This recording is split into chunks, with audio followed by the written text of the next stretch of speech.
Hello, gorgeous people, and welcome to another TV Central one-on-one podcast. I'm Aaron Ryan. This is episode 11, 2023, and the 7th of the Australian Survivor Elimination episodes, although this is the 10th elimination overall. When you have the biggest player in the competition and you don't get him out in episode 1 or 2, it will come back to bite you. The King of the Jungle threw a challenge just so he could choose who he wanted out, and it worked perfectly, but not so much for Benjamin Law, the 10th person eliminated from Australian Survivor. Benjamin, thank you for joining me at TV Central. Thanks so much for having me, Ryan. And you are right in that it didn't work out for me, but didn't it work out beautifully for the story, though? You've got this fake cookie idol, when you think about it, has traveled across, I think, 4 episodes at least, from Simon's butt cheeks to Sean's hands to Flick's pocket to Jonathan LaPaga's hands to my eyeballs, me, the only one who knows what that bloody thing is. But because Flick doesn't trust me, I can't tell her what it is. And that's how I go out. That's Shakespeare. So yes, I might have gone out, but wasn't that good TV? Like, that was really good TV. It was bloody good TV. And all that stuff you just said about that Clue idol going between the butt cheeks and people's hands and pockets. Now I'm just wondering about the cleanliness of that idol. Oh, hygiene levels are already low, but after Simon's butt, they're even lower. I'm sure he has good butt hygiene. I'm just saying it's still a butt though. Look, we can talk about tribal council in a moment, but I want to get to the only one thing in this game I'm a bit confused about. You had a target on your back way before this whole George tribal council ganging up moment. I mean, I can tell you why almost every contestant might be targeted. It might be an alliance issue, blindside, backstab, whatever. But I'm not sure why you were continually a target. The best I could make out was that people perceived you as an outsider, so they just didn't know which way to take you. So why do you think you were targeted almost from the beginning?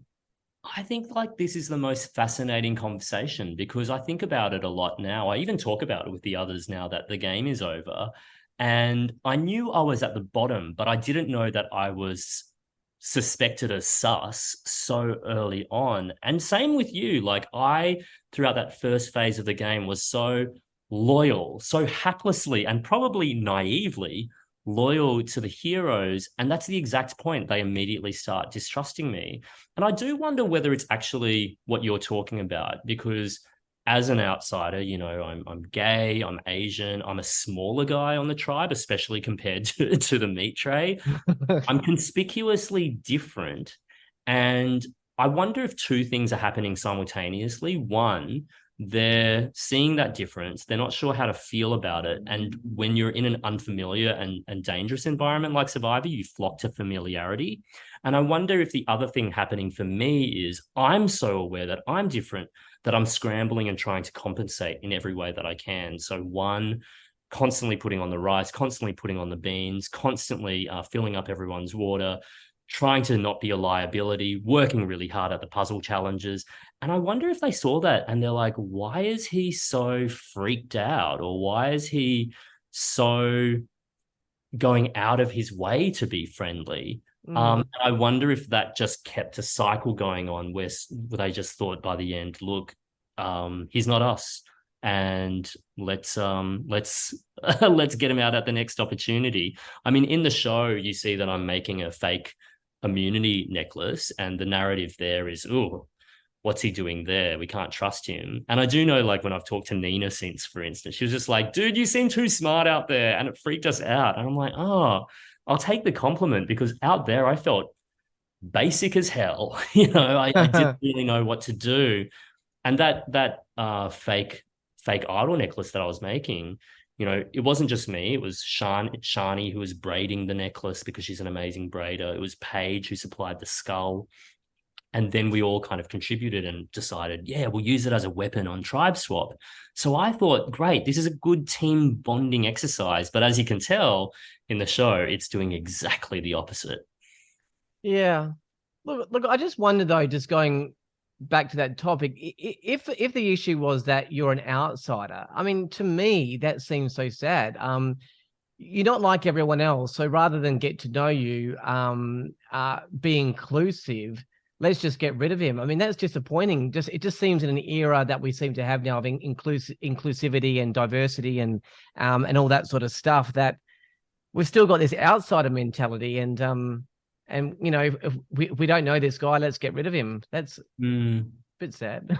Yeah, and look, I don't think they're necessarily doing it consciously. Like, I wouldn't Yeah. argue necessarily that the meat tray are flocking to each other based on race, gender, and size or anything. But like I said before, I think they're reaching to people who are familiar, and I'm a really unfamiliar prospect in some ways. I guess the other thing as well is, you know, Nina and I are the two only people of color out there, at least on our tribe. So that's something that you're quite aware of coming into the game, and you're trying to bridge those differences as quickly as you can. Look, early on, I know that Haley, myself, Nina, and Sean were talking about a four-way alliance, which I thought was going to be really cool and really unexpected. But as soon as you see me call the meat tray, like, part of that is a joke, but what you're also seeing in that moment is me clocking, oh, that alliance doesn't exist for me. You know, I know what that dynamic is out there.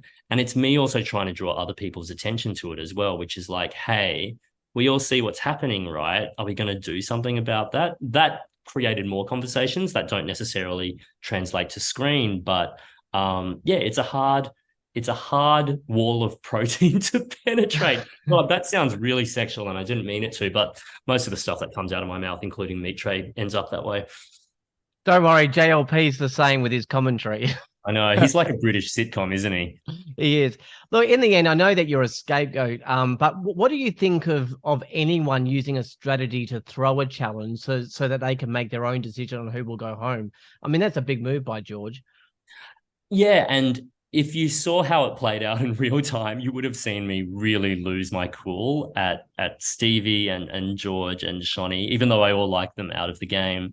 But in that moment, I was just so angry because I'm a weedy little guy. And if you see the puzzle side by side by the end, we actually got close to winning without the extra physical help of George and Shawnee, and Stevie and Jerry were also throwing the challenge too. But I'd be a hypocrite in saying that you should never throw a challenge, because obviously Haley and maybe some of the others, including me, may have thrown the challenge to get Rogue out. Now, you might not think that's necessarily honorable gameplay, but sometimes you do things in order to make sure that there is harmony and safety with your allies. And I cannot begrudge George and his allies at that stage for doing the same in a way that undermined me. I think that's smart gameplay. I probably would have done the same. Well, let's talk about George. I'm guessing you've watched the episodes now, so you see, you can see what's happened to other tribal councils as well.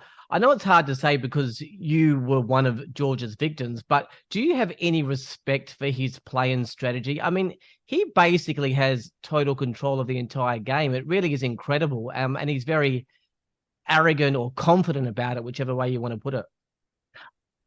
You are seeing with George a creature in his natural habitat. You know what I mean? Like, George is such a singular, irreplaceable human being. I know he might put other people offside.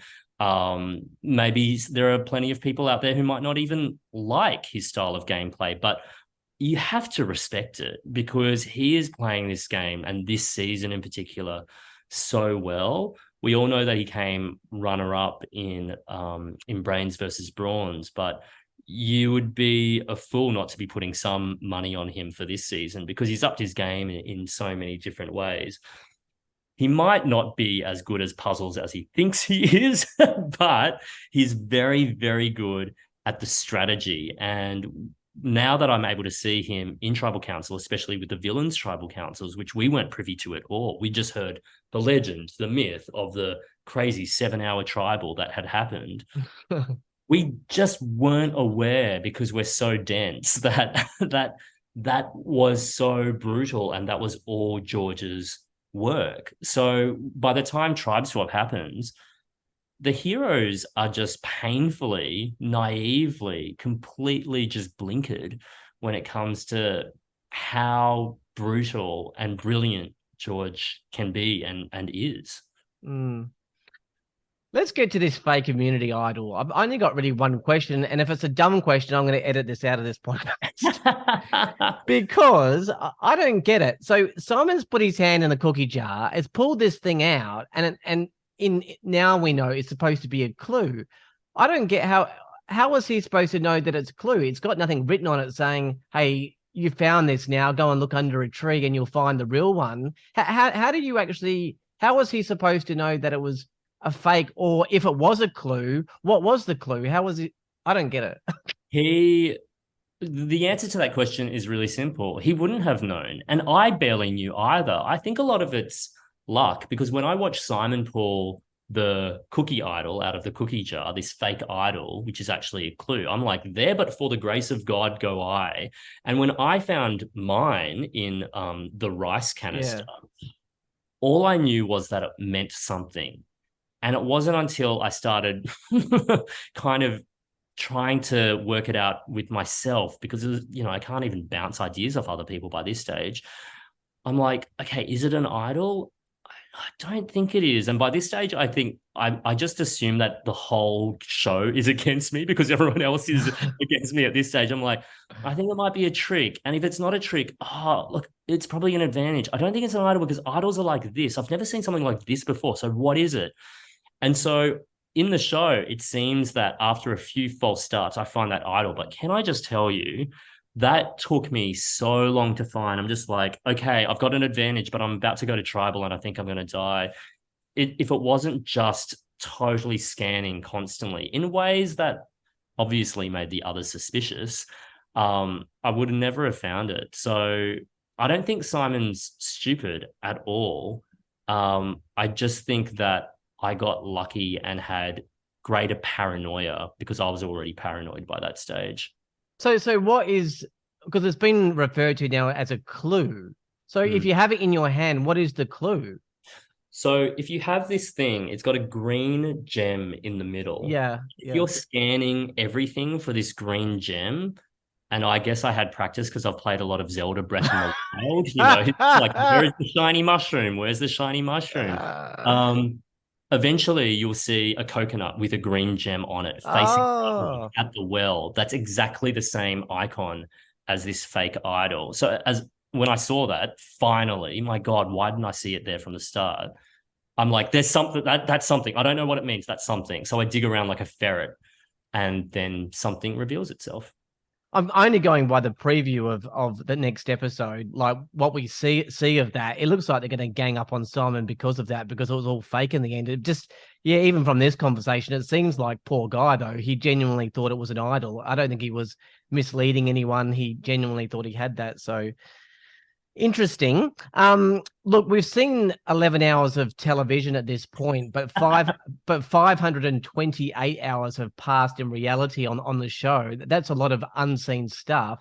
So just in general terms, what are we not seeing? I mean, you can't all be sitting there for 24 hours scheming and plotting. Oh, you're seeing the most hilarious things play out in the background. I mean, let's face it, for the first few episodes, you didn't see the heroes at all because the meat tray especially, and sometimes the puzzle queen and the puzzle king kept winning challenges and there wasn't that much time to spend with us. But you're seeing things like Flick and Paige get really close. I think that's one of the things that doesn't translate to screen, how much social currency Paige has in the game, because I know there are broader in real life conversations that are happening about Paige that don't quite match up to the dynamics that were felt on the tribe there.